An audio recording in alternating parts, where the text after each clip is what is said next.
तो हाँ जी, स्वागत है आपका मेरे यूट्यूब चैनल जॉब ज़िला पर। तो आज जो हम नोटिफिकेशन देखने जा रहे हैं वो सीबीएसई की तरफ से आया है। सीबीएसई आपको पता है, central board of secondary education. तो इसकी तरफ से नोटिफिकेशन आया है। इसमें काफ़ी जॉब्स हैं जो ग्रुप ए लेवल की, बी लेवल की और सी लेवल की हैं। तो आज हम सारी जॉब्स देखेंगे, जो सारी पोस्ट है वो देखेंगे। उसकी क्या क्या क्वालिफ़िकेशन चाहिए, उसके लिए क्या क्या फ़ीस पे करनी पड़ेगी हमें, और एज लिमिट क्या क्या है, सबके बारे में जानेंगे आज।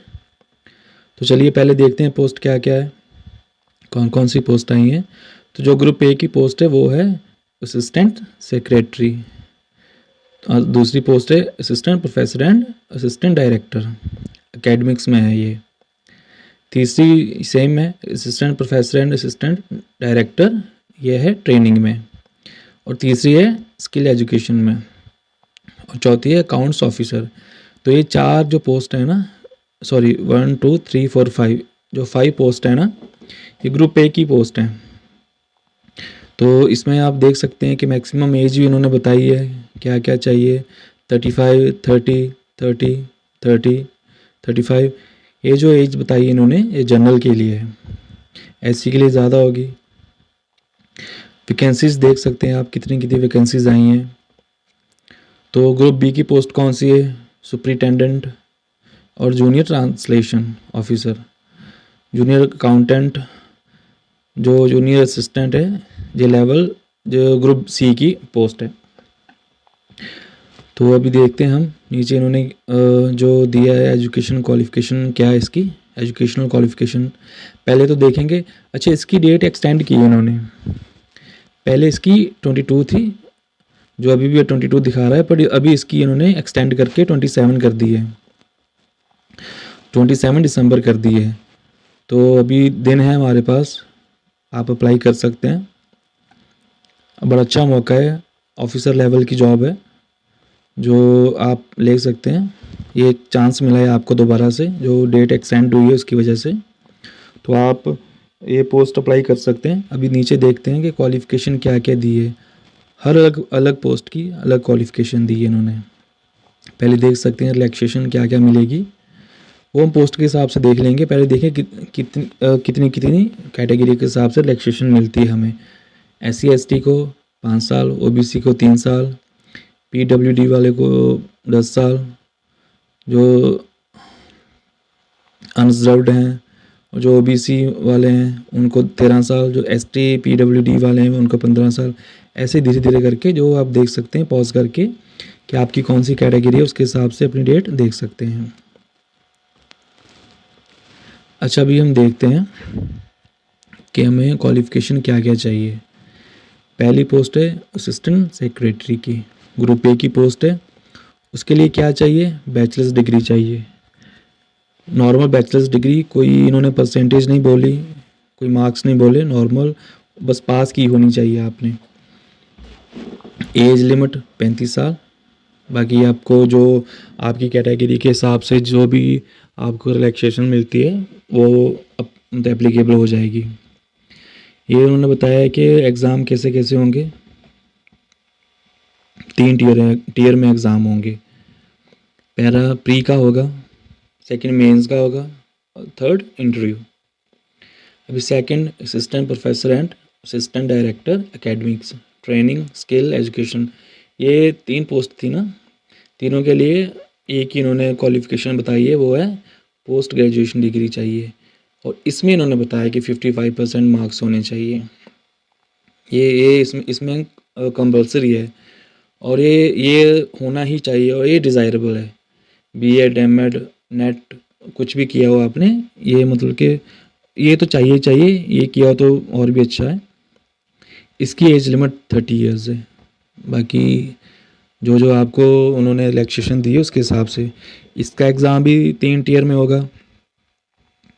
अभी तीसरी अकाउंट्स ऑफिसर, इसमें बैचलर्स डिग्री चाहिए। इसमें भी कोई उन्होंने परसेंटेज नहीं बोली, कोई मार्क्स नहीं बोले कि इतने चाहिए। हाँ, बट इसमें थोड़ा सा इन्होंने ये बताया कि जो बैचलर्स डिग्री होंगी वो इकोनॉमिक्स में होनी चाहिए, commerce, accounts, finance, business studies, cost accounting as one of the subject, इसमें कोई होना चाहिए।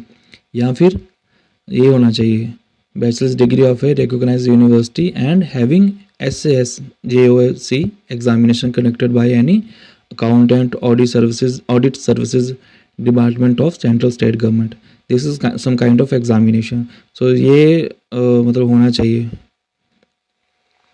पास होना चाहिए।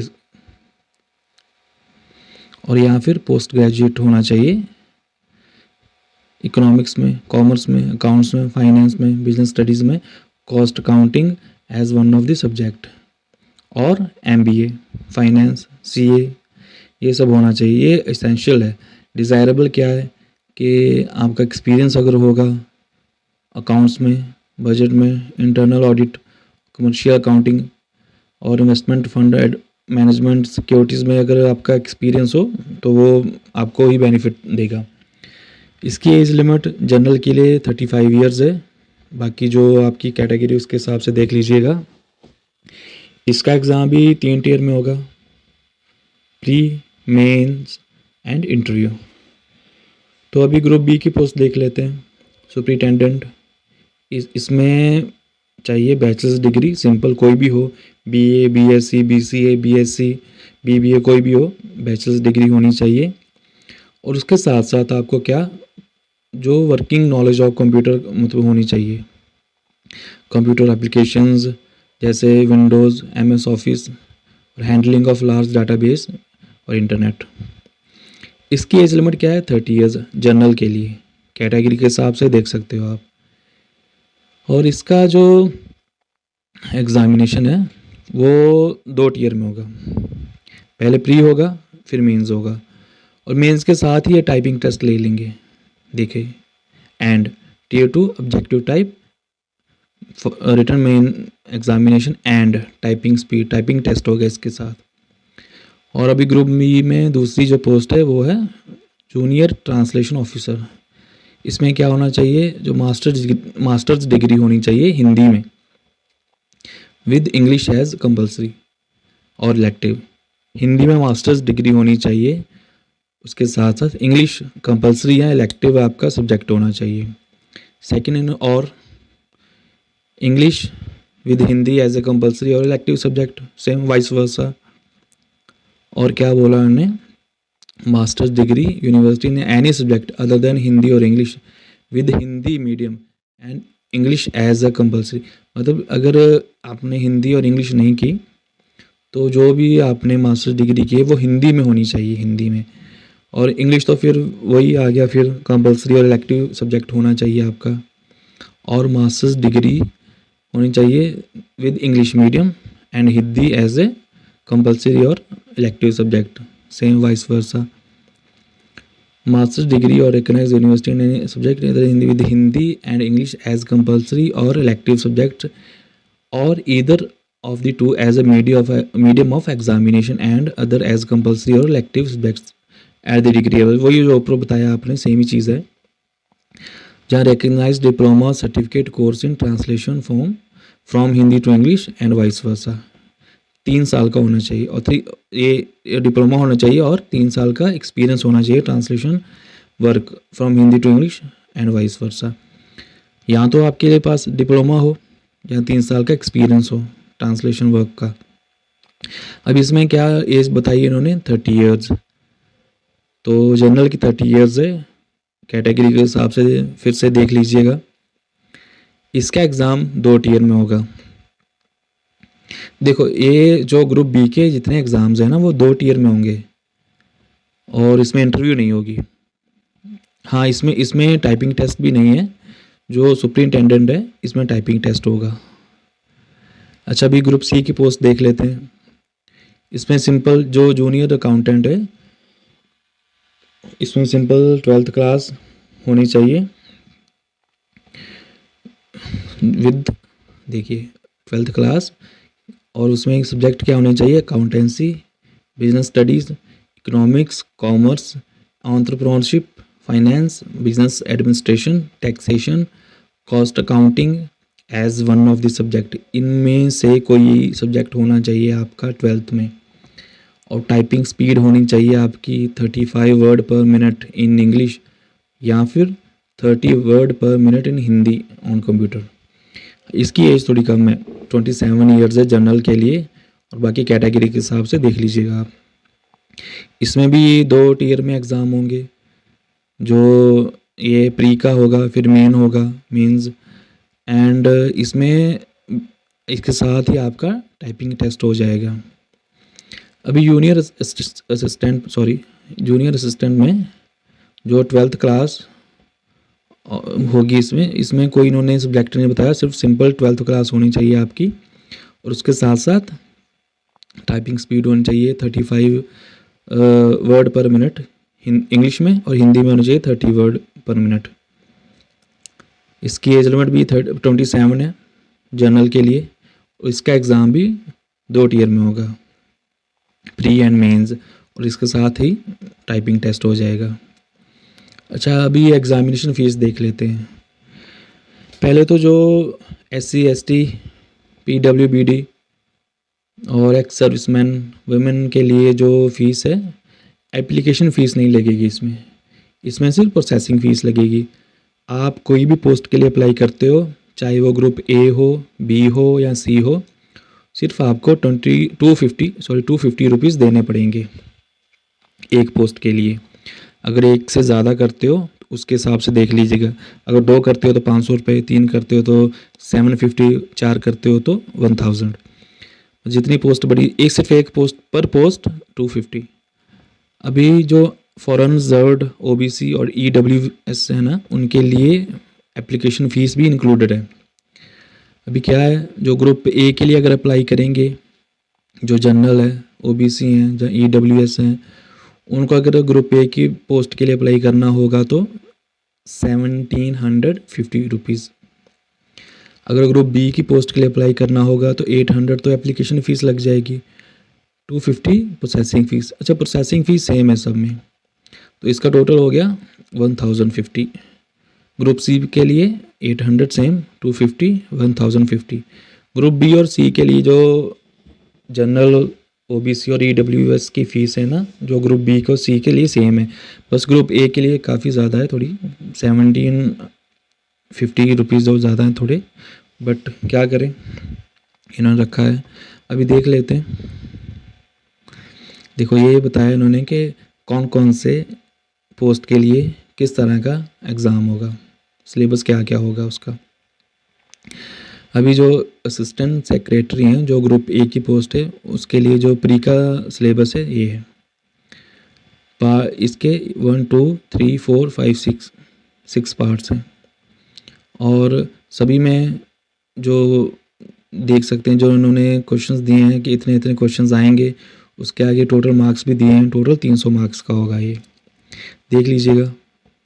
जनरल हिंदी, जनरल इंग्लिश भी आएगी, कॉम्प्रीहेंशंस आएंगे, एंड कम्युनिकेशन स्किल, और करंट अफेयर्स, जनरल अवेयरनेस में जो पॉलिटी, इकोनॉमिक्स, हिस्ट्री सब कुछ आ जाता है। अच्छा, जनरल मेंटल एबिलिटी, जो एप्टीट्यूड, रीजनिंग, ये सब आ जाता है, एंड कंप्यूटर की जो सिलेबस है वो भी आएगा इसमें। अभी आप पॉज करके देख सकते हैं कि आपकी पोस्ट के लिए ये मेंस का है, पोस्ट के लिए कौन कौन सी पोस्ट है और उसके लिए सिलेबस क्या क्या है। मैं इस वीडियो को थोड़ा रोकता हूँ, आप स्क्रीनशॉट ले लीजिएगा। अकाउंट्स ऑफिसर, इसका भी स्क्रीनशॉट ले लीजिएगा। ये प्री का है, ये मेंस का है। Superintendent, pre, mains. Junior translation officer, ये प्री, ये मेंस। जूनियर अकाउंटेंट, ये प्री हो गया, स्क्रीनशॉट ले लीजिए, ये मेंस हो गया। जूनियर असिस्टेंट, ये प्री, ये मेंस। अभी जैसे आपने देख लिया है, अपने अपने जो आप सोच रहे हैं कोई सी भी पोस्ट फिल करने का, उसके हिसाब से आपने सिलेबस देख लिया, उसका स्क्रीनशॉट ले लीजिए बस। और बेस्ट ऑफ लक के आपको अच्छे से एग्ज़ाम दीजिएगा। ये देख लीजिए सिटीज़ हैं जो एग्ज़ामिनेशन की हैं, कहाँ कहाँ बनेंगे सेंटर। अहमदाबाद, अजमेर, बेंगलुरु, भोपाल, भुवनेश्वर, चेन्नई, देहरादून, दिल्ली, गुवाहाटी, लुधियाना, लखनऊ, पटना, प्रयागराज, पुणे, पंचकुला, रायपुर, रांची, तिरुवनंतपुरम, विजयवाड़ा, ये सेंटर्स होंगे। ये स्टेट्स हैं, इन स्टेट्स में से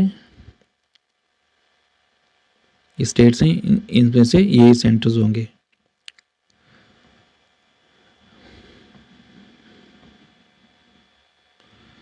देख लेते हैं कुछ और, अगर हमारे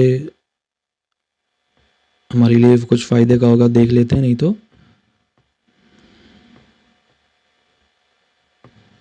ओके दैट्स इट। अभी अप्लाई कीजिए, दिन थोड़े बचे हैं, 4 दिन बाकी हैं सिर्फ, तो प्लीज़ अप्लाई कीजिए। और best of luck to all of you. अच्छे से एग्ज़ाम दीजिए और अपनी जो आपकी मंजिल है अचीव कीजिए। और जाते जाते मेरा यूट्यूब चैनल सब्सक्राइब कीजिएगा। Thank you.